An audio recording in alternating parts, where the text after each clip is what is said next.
We have our three FLDs on the chart, and I am also now plotting the next expected interaction between price and the FLD. So we have that information. The next really useful piece of information that the FLD indicator can provide us with are the targets that are generated as a result of price crossing an FLD.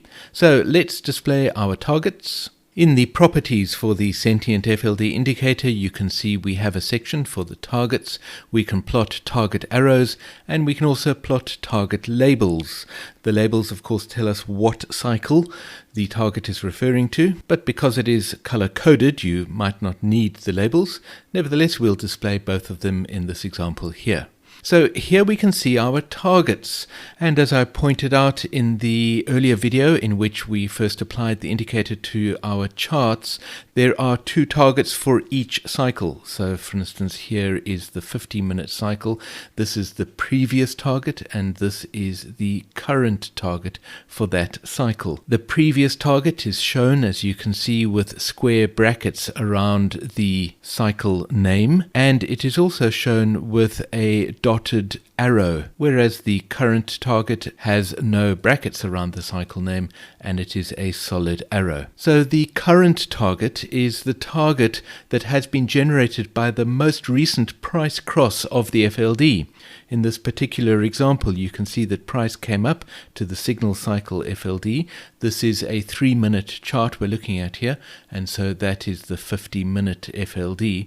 Price managed to break over or cross above the 50-minute cycle FLD. It took several bars, as you can see, to do that, but in the process it generated this target over here. As I mentioned in the earlier video in which we discussed these targets, there are two aspects to the target. There is, of course, the price level, but there is also a time aspect. So in other words, we expect this target to be reached at this level and also at this time. I should point out that the price aspect of the target is usually more accurate than the time aspect of the target, but it is nevertheless useful to have the combination of both of them. You will notice, as a matter of interest, that price has just encountered our sequence cycle FLD. We are expecting resistance at this point, and you will notice the price is struggling perhaps to get through this FLD. Certainly it has recoiled from the FLD in the last minute or so. The purpose of displaying the previous target, and so here is the previous target for the 50-minute cycle.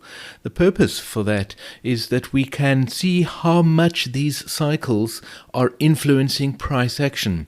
In other words, when targets are accurately achieved and they form some kind of a turning point or at least a hesitation point in price, which is what happened here with the 3-hour cycle target and also the 100-minute cycle target, you will notice that these targets were reached, and then we went through a period of time where price halted its downwards movement.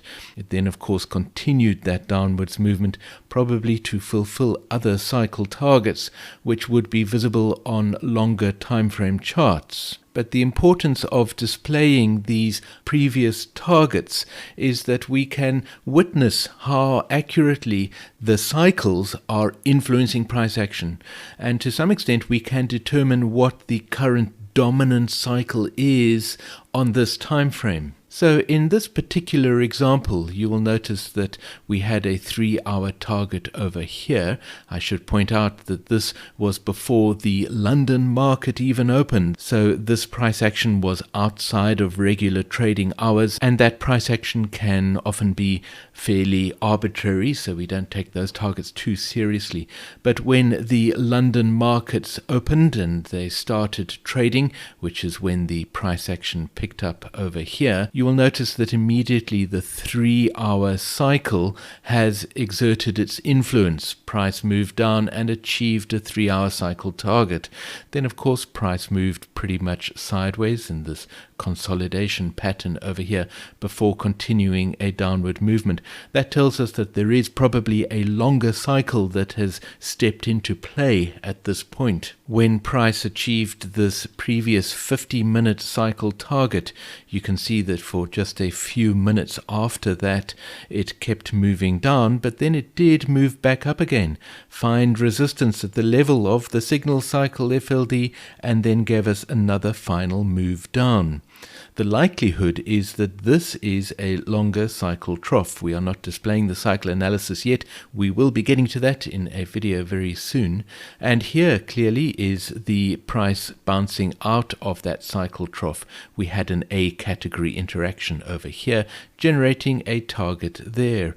We are now expecting a BC category interaction level of support at the level of the signal cycle FLD. As the different pieces of the puzzle fall into place, you can see how the targets work together with the display of the FLDs and also our expectation for what the next interaction is going to be, to give us a complete picture of how these cycles are influencing the market that we are trading. Now let's change time frame here, and I have jumped all the way up to a 1 hour chart or 60-minute chart in NinjaTrader to avoid the quiet market action that tends to happen overnight, of course. And here you can see the usefulness of these targets. In particular, notice this 2-day and 5-day previous target that was achieved over here. We are not yet displaying the cycle analysis, but the chances are good that over here we would find a 5-day cycle trough positioned. But as we're focusing on targets for now, let's just keep focusing on those targets. Having achieved the 2-day cycle target to the downside, notice how price then moved up and then achieved the 2-day cycle target to the upside. That is what I mean by using these targets to understand what cycles are currently influencing price. Clearly, this cycle move was largely governed by the 2-day cycle. Having formed its trough, and that was possibly also a trough of the 5-day cycle, the 2-day cycle contributed largely towards this upwards motion to achieve this target over here.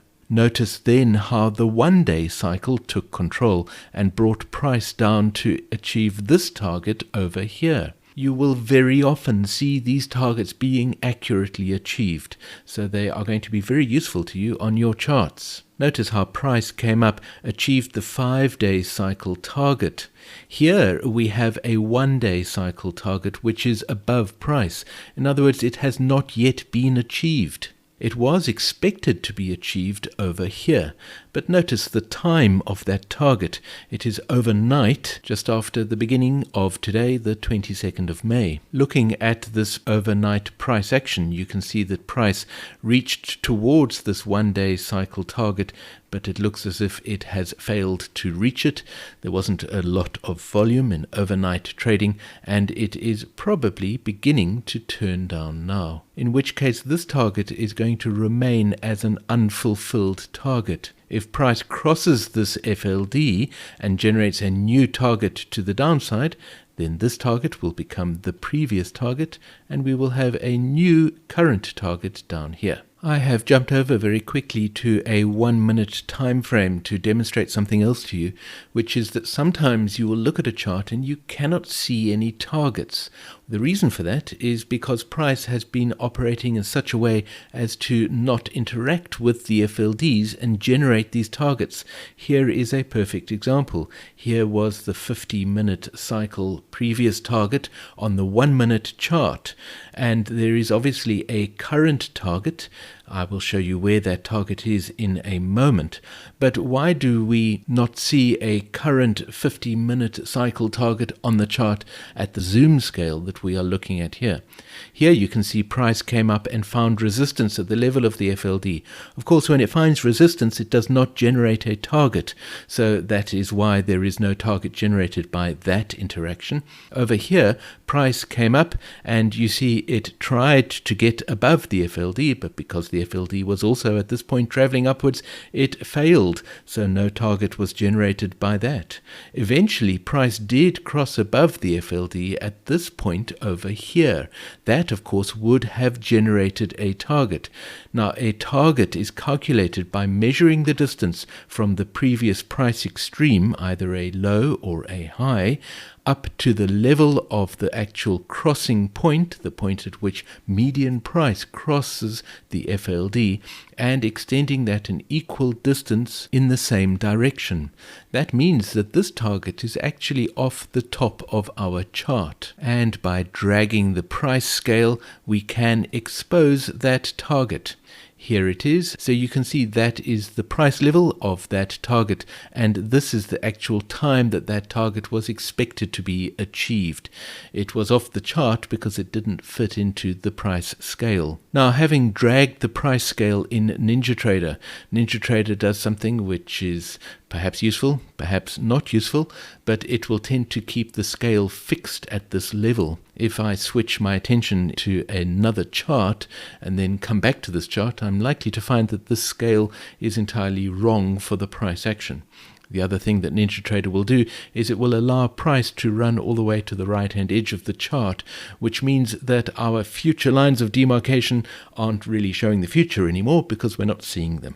So we will have to drag our chart over like that to reveal the really useful information that we need. Here's a quick tip. If you're not familiar with this approach, you simply double-click on the price axis and you can change the range in the scale to automatic, which is probably a better way of watching your charts. That way you won't get very strange scaling, and the scale of the chart will adjust to the price that is displayed. But again, of course, at this scaling, we're not seeing any targets. If you're not seeing any targets, then you should zoom out and change your price scale to reveal those targets, because they will be there somewhere. Now, one final comment about this. I pointed out here the 50-minute cycle target, the previous 50-minute cycle target over here on the 1-minute chart. And at the beginning of this video, we were looking at a 3-minute chart, and that 50-minute cycle target was in a slightly different position. The reason for that is when you are looking at a different time scale,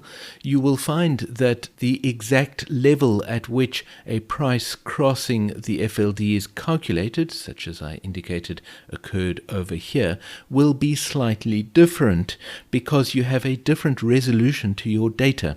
Usually it is hardly anything at all, but there is sometimes a discernible difference between the levels of the targets. For that reason, it is really useful to consider the levels of the targets generated not only by the chart that you are watching, but also by longer time frame charts. And that is what we will be looking at in our next video.